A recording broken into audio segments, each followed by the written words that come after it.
Division. Bouland in the solid black. Capcom Cory Tait in the black and white. See the speed of Cory Tait there, just evading the early strikes of Bouland.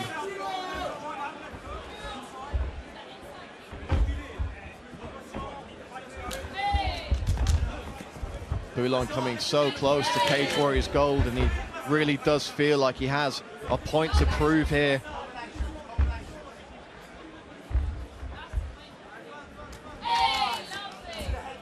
Watch your fingers, watch your fingers. He said to us this week during final preparations for this one that with a win over Cory Tait, he thinks the next title shot is his. Good catch of the kick, used it to close the distance. So perhaps Jack Shaw and Scott Malone having one eye on this contest. They meet in April, of course. Cage Warriors returns to Wales. Jack Shaw's first defence of his Cage Warriors bantamweight title. Bouland looking to shut Cory Tait down against the cage here now, though. Don't grab the shorts. Tait doing a good job of finding a way out there. Oh, Bouland coming forward with a big left hand. He's being very aggressive in this opening 5 minutes. This fight is unbelievably fast.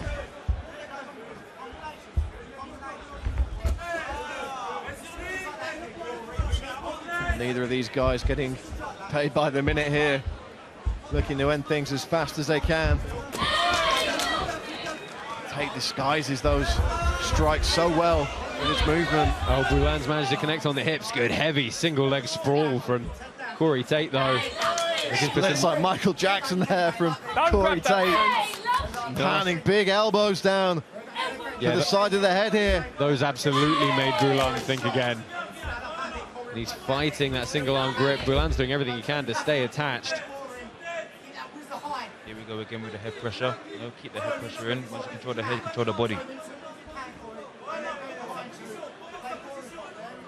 I think this is the first time these two have been standing still for longer than 5 seconds. Ankle pick possibly for Bouland if he can get hold of that bottom leg. Big balance from Tait here. Well, there we go, there is the ankle pick grip.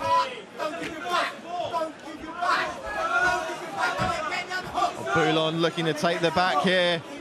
Yeah, he's got one hook. He has to give it up, though. Tait's going to be grip fighting as much as possible. He's trying to peel the grip off from the front, which is a little bit unorthodox, but it's done the trick.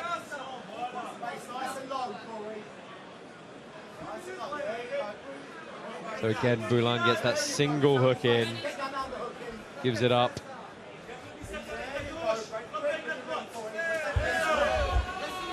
We've seen several times tonight, the grip behind the back and all the way through on the far wrist is so powerful. And this time Bouland earns the takedown.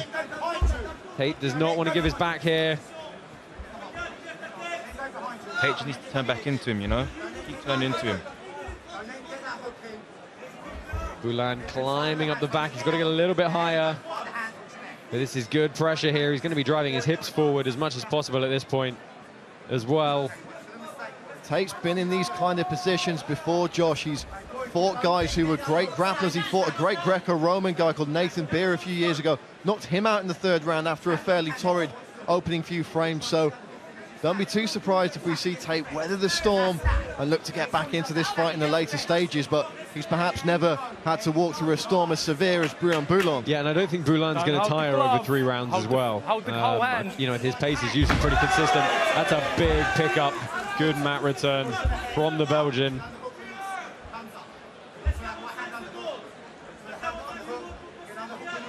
So Tait's trying to fight 2-on-1 on this grip. What he's doing there is trying to stop head control. Bouland's right hand goes all the way around the head. Corey, keep your make it toes much out, easier to control the posture of the Toes Londoner. out, Corey. Corey, take your toes out. Final 30 seconds of this first frame rather. 2 more to come in this bantamweight contest. Bouland trying to fight the grip on that right hand to let something go, perhaps. It's a good first round for Bouland. You know, it took him a little bit of time to find his way in, try and deal with the dynamic movement of Cory Tait, but he shut him down very nicely. in these scrambling exchanges over the last half of this first round. Stop. 5 minutes in the books. Bouland looking very confident there as he walks back to his corner, and you'd have to agree with him perhaps there, Darren. Yeah. I mean, that first one was just perfect. Let's take a look back at some of the action. Big elbows from Cory Tait there, giving Bouland pause for thought. Yeah, I mean, they were pretty significant, to be quite honest. They really made Bouland have to move, bury his head.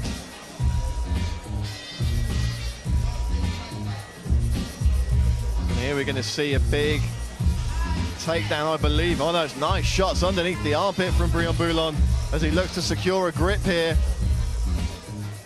Now we'll see the takedown from the Belgium. Just connected to hips. Got right underneath him with his hips. Easy lift, easy drop.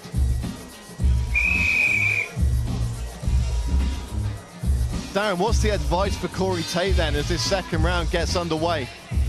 You know, be active, man. Be way more active because Brian is just so fast. You know, he's switching his stances. You know, he's just so fast with it. So just be active. Be more active than him. You know, he's doing very well at avoiding him, but be first. Be first. Nice left hands there from Bouland. Oh, Tait with a flying knee though, and business is picking up here in the second round. Wonderful knee. That's what you were saying. Be active, be first. He's trying, but Bouland's sprinting out of the corner at him. Oh, and he's got connection with the hands as well. He needs that right underhook, you know. Get that right underhook and just spin him off. Put his back on the cage.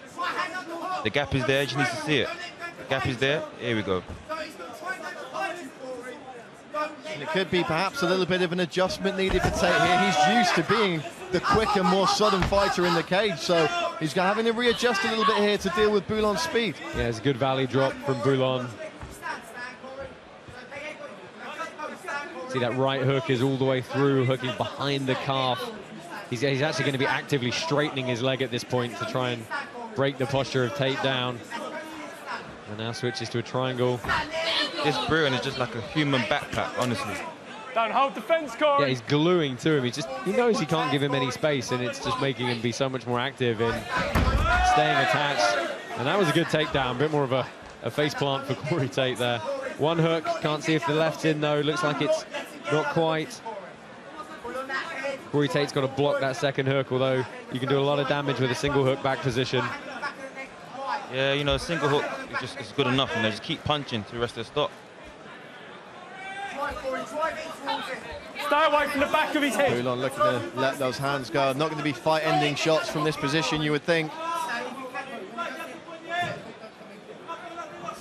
But it's all time on the clock and points in the bank for Bouland here. Through to the body triangle, and this is bad for Cory Tait. Watch the back of his head. Referee just warning on the shot placement there. Now Bouland, if he can secure this body triangle, he's going to be driving his hips in the whole way as well. What he needs to do, you know, what Cory needs to do, just turn into him, you know. Turn into him. I mean, the trick to breaking a body triangle is you've got to put the side of the lock on the floor and bridge the hips forward. And he's done enough to force the scramble. You see again, here we go, right side down.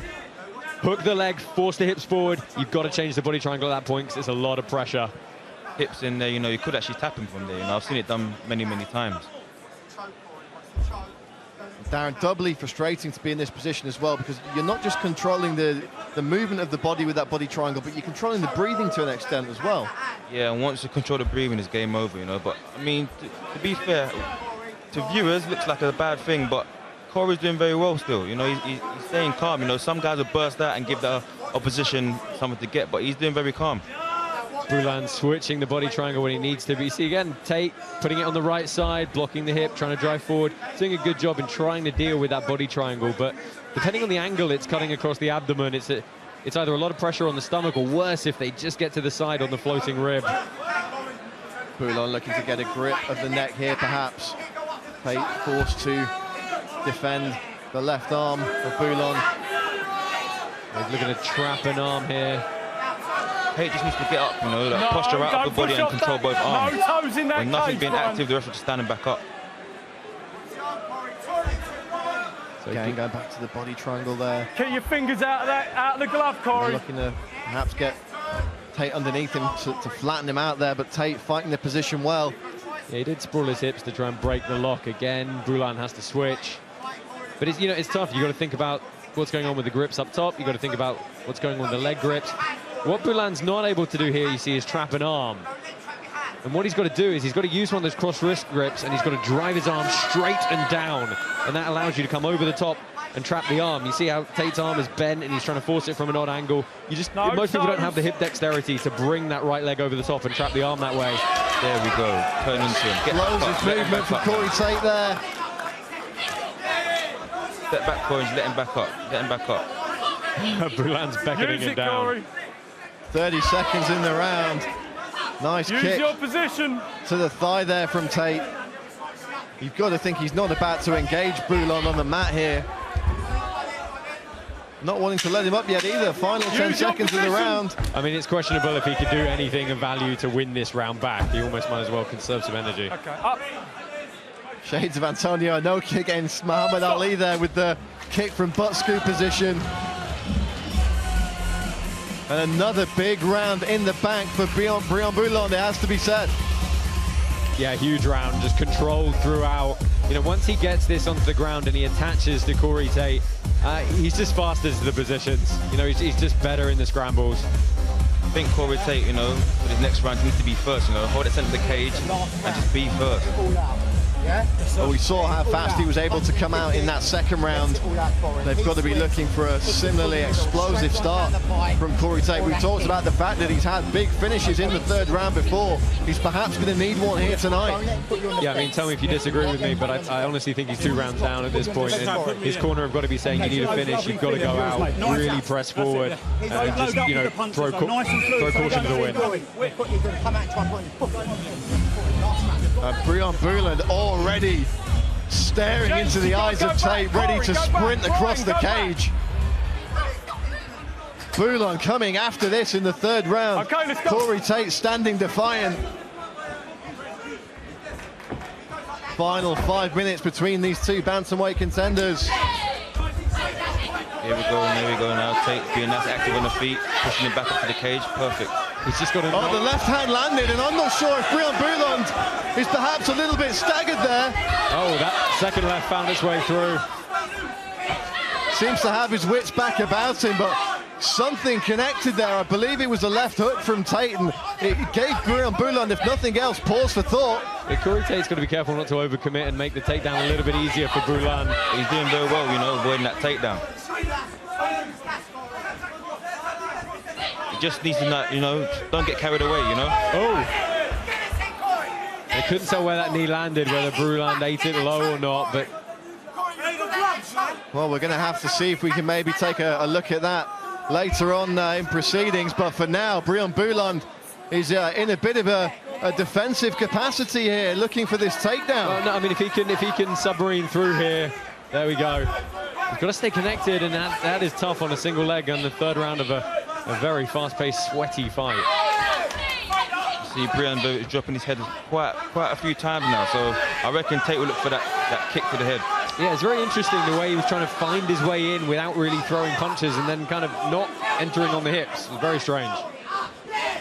And what's the danger there, Darren, when these takedowns just become a little bit more telegraphed and a little bit more sloppy? Get knocked the hell out. That's the danger. Yeah, those knees, the uppercuts, anything coming up. So again, this is what we've seen Bouland do for the past 2 rounds. Really stay very well connected to the back of Cory Tait. Cory Tait, you know, he can't settle. He has to do something, you know. I mean, 2 rounds down, he has to be active, you know. Get back up on your feet. Let's go. Second hook coming in for Bouland. Well stripped by Tait, though. Bouland's just wearing so heavy on his back. Second hook now. The hips are going to come in and flatten Cory Tait. Bad position for Capcom Cory here. Oh, but the referee's going to step in there. That elbow came down. And they're going to take at least 1 point, possibly intentional foul 2. Well, it's going to be very interesting here to see what Rich Mitchell does in this situation. Cory Tait seems fine. Okay? That's the upshot of it. Doctor! And we're going to get the doctor in. What was Bouland thinking? Let's take a look here. That elbow did come down Will you check him across the back of the head, it appears. Yeah, I mean, look, they're going to check him for a basic concussion test as a matter of precaution. This gets tricky, right? They're only going to take 1 point. If Cory Tait could not continue, he would, I believe he'd win this fight by virtue of illegal blows. But as it is, Bouland's just going to lose 1 point. 1 point. And that puts the cat amongst the pigeons again, because it makes it all to play for in round 3. Cory, are you ready? Brian, let's go. Back underway, and we saw Bouland there saying, I'm sorry, clearly unintentional, but correct decision to take the point in my eyes from referee Rich Mitchell. And now Bouland doggedly chasing this takedown. This is where, you know, Tait needs to take advantage of it. You lost the point now. What are you going to do about it now? Take advantage of it. Get off that cage. Yeah, good takedowns. It's the first time we've seen him in close guard, though, so we can see if Cory Tait's either got any submissions off his back or if he looks to kick away and stand back up. And if my GCSE in French from many, many years ago is any good, I believe the corner of Brian Bouland telling him to keep that head in close and stay active. Yeah, he wants to keep this fight on the floor, you know. He knows he's winning already. So that's the game plan, you know. But Cory needs to get up, find a way to get up, you know. There we go, he's looking to post on the hips. I only got a C, guys, so I could be way off base on that one. Regardless, Brian Bouland is doing as asked here. Yeah, Brian, he's doing enough, you know. He ain't got to force nothing, you know. If he sees that Cory not trying to get up, then why am I forcing nothing? Just stay there. Be active with the shot so the ref don't restand you and you're good to go. Oh, it's sprawling the hips beautifully here. If you compress someone's knees together on one side of their body, you kill their guard, and that's exactly what Bouland has done. Just sprawled that hip out. Triangling the legs as well. Cory Tait's in trouble here. He's got a minute left, and quite frankly, he's got to do something. It takes a lot out of you, you know, like when you're on the bottom trying to get back up. I've been there so many times, so I can't even just... It's not a nice place to be, you know. Don't doubt that for a minute. And surely not just a physical toll of having the guy's body on top of you, it's the mental toll as well, surely, Darren. Exactly, you know, because you're thinking you're both the same weight, but he feels heavier just because you're tired, you know. It's a mental thing. And the question has to be, is the game plan of Cory Tait for this one perhaps incorrect? Has he given up too many takedowns here?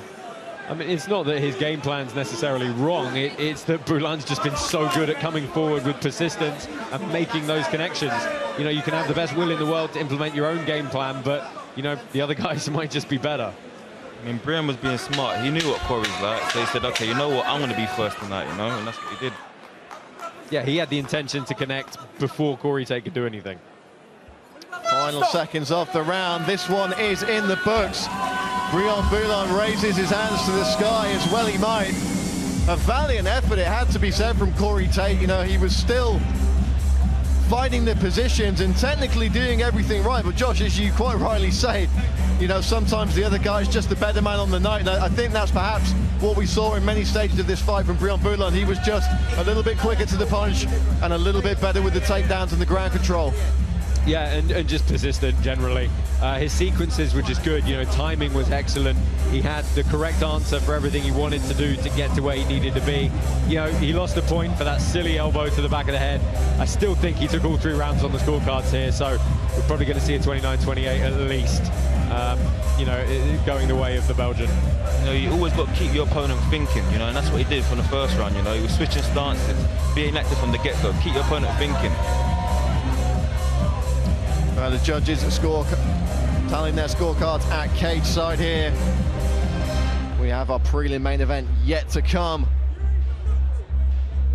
And Brian Bouland now has to have at the back of his mind the knowledge that he's one step closer to the Cage Warriors bantamweight title. Without further ado, we'll throw it to our MC in the cage, Mr. Hal Chaplin, and he will make it official.